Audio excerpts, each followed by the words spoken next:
Hey everyone, my name is Malika and welcome back to my YouTube channel. Thank you guys so much for tuning in. Once again, today's video is going to be a little different. Not really too different because it ties into a few of the videos that I do post on my channel, which is about avascular necrosis and sickle cell anemia. And this video is going to be about mental health and how you can improve or help your mental health. Now, I want to do this video because May is Mental Health Awareness Month, and also if you have kept up with some of my videos about my avascular necrosis experience and journey, you would know that I always say that avascular necrosis is not only something that you deal with physically, but it is something that you deal with mentally. Now, I'm just going to share a way that avascular necrosis played with my mental health, or when I basically got to my breaking point with avascular necrosis. I've had a few breaking points, or episodes where I just was over it. I was fed up. I was to my lowest point. But I'm going to share with you guys one of my breaking points, which was quick story time, I guess. But it was So I already had my first surgery, which wasn't successful. I was going to have my second surgery, but I didn't have it yet. One day I came home.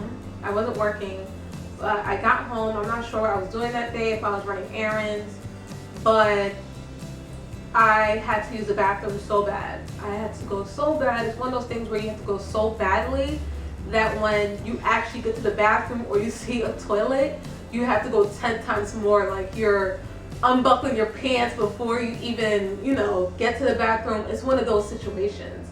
So I get to the bathroom and I'm getting ready to use the bathroom.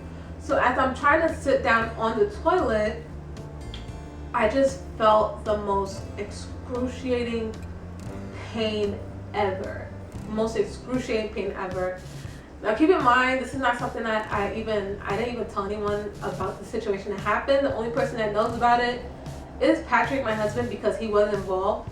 But back to what happened. So yeah, I felt the most excruciating pain ever. So basically what I was feeling was while I was going down to sit on the toilet, it felt like my bone was just bending and cracking and just at the point where it was just ready to snap. And it got worse the lower I got. So I had to use the bathroom so bad, so I had to come up and think of what can I do to sit down because I have to use the bathroom. I have to go so bad. At that time, I already had a commode from my first surgery. A commode is basically a toilet raiser. It's something that you put over your toilet that sits you up higher than the toilet itself. So it's about 10 inches higher than my toilet. So I went, grabbed that real quick, put it over my toilet, tried to sit down, and I was just getting the same feeling. It was so painful, like that cracking and ready to break bones feeling is one of the worst feelings ever. And like I said, I had to use the bathroom so bad, and I just I just didn't know what to do, and I had to use the bathroom so bad to the point where I couldn't hold it anymore, and I ended up going on myself. And at that moment, I just felt, because mind you, it was all over my legs, on my pants. I went all over the floor, over the toilet. I'll give you guys two details, but my urine, my pee was basically everywhere. I felt so hopeless, helpless, and just so low, because something so simple as to using the bathroom, sitting down on the toilet to use the bathroom was the most painful and excruciating and saddest feeling I ever felt. And I just felt like I was hopeless. I was helpless. Like at that point, I just felt like, I don't know, I felt like crap. I just felt hopeless.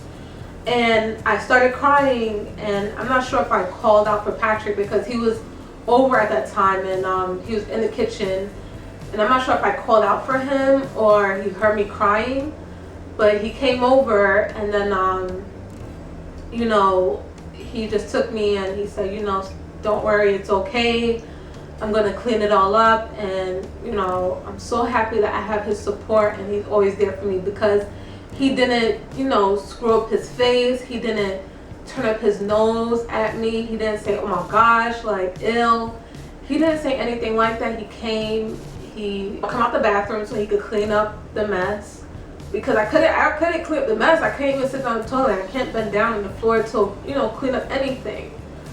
So he just told me to come out the bathroom, and he was gonna clean up the mess, and he cleaned it up.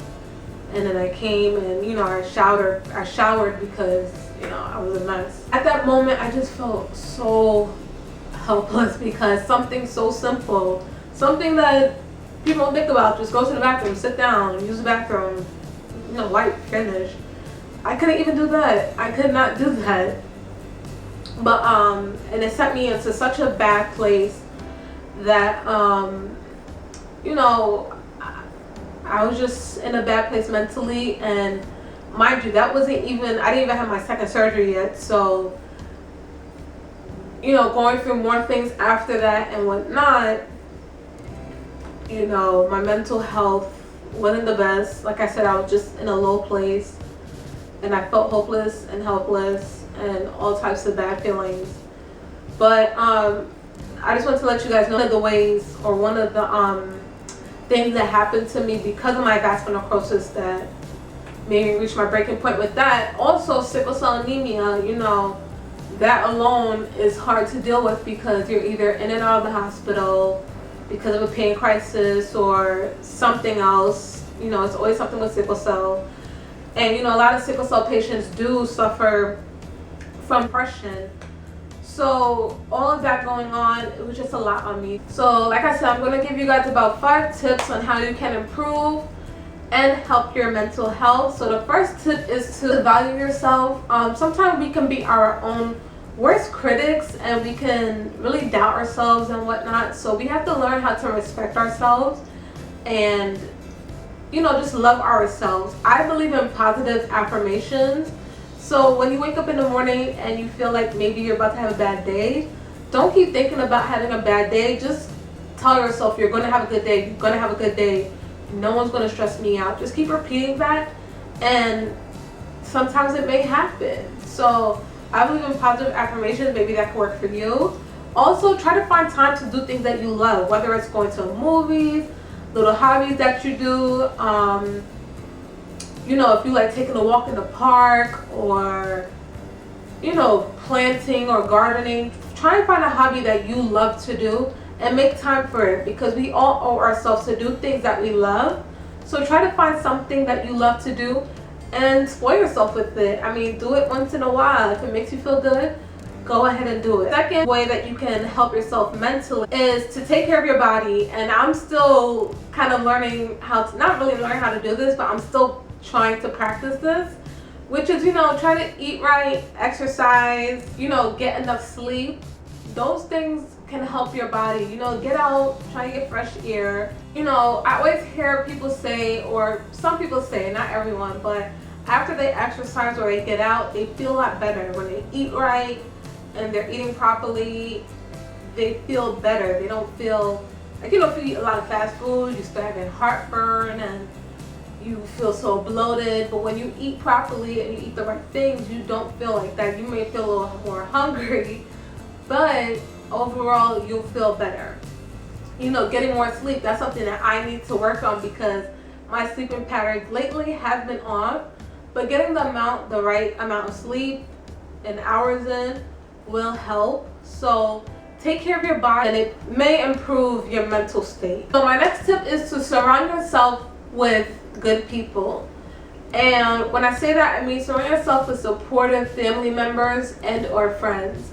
And if you don't have supportive family members or friends, there are support groups out there that are there to help you. You just probably have to do your research to look them up, but try a support group. You will meet people that are supportive and willing to help you and are very positive. So the other tip is to learn how to deal with stress. Now, stress is something that everyone deals with at some point in their life. There's not one person that I know that doesn't deal with stress unless you're a monk. And even monks, I feel, deal with stress, but they probably don't say anything. But yes, learn how to deal with your stress. It's something that may take some time. But there's different things that can help for stress, like meditation, maybe yoga, Pilates, exercising. I know some people that exercise a lot as a way to help their stress levels. Listening to certain music helps with people's stress. Whether it's driving, some people feel like their stress levels come down while they're driving. Just see what works for you. So anything that can help you deal with your stress, do it. As long as it's positive. Don't do something that's not good or illegal to deal with your stress. Do something that's positive and good for your body to deal with your stress. And my last and final tip is, I feel if nothing works for you in a sense where you take care of your body, you surround yourself with great supportive people, you value yourself, or you try to value yourself, and you try to deal with your stress, and nothing is really helping for you, there's nothing wrong with getting help. There's nothing wrong with seeking help. I feel like there's a stigma about getting help, whether you're, people will say that you're crazy or medication or something like that. And it doesn't mean that you have to be crazy or anyone's going to put you on any type of medication to see a therapist or to seek counseling. It's just to have someone to talk to. Yeah, so there's nothing wrong with going to someone and talking about how you feel or how your day was. There's nothing wrong with seeking counseling or speaking to a therapist. There's nothing wrong with it. So don't feel, hesitant because of the stigma that people have out there about getting help. So those are my tips on how to improve or help your mental health. I hope that this video was helpful and informative. I hope it wasn't too long, because usually my videos are a little bit long. I'm trying to make them a little bit shorter and straight to the point. But I really do want to thank you guys so much for tuning into my videos and really being supportive for me.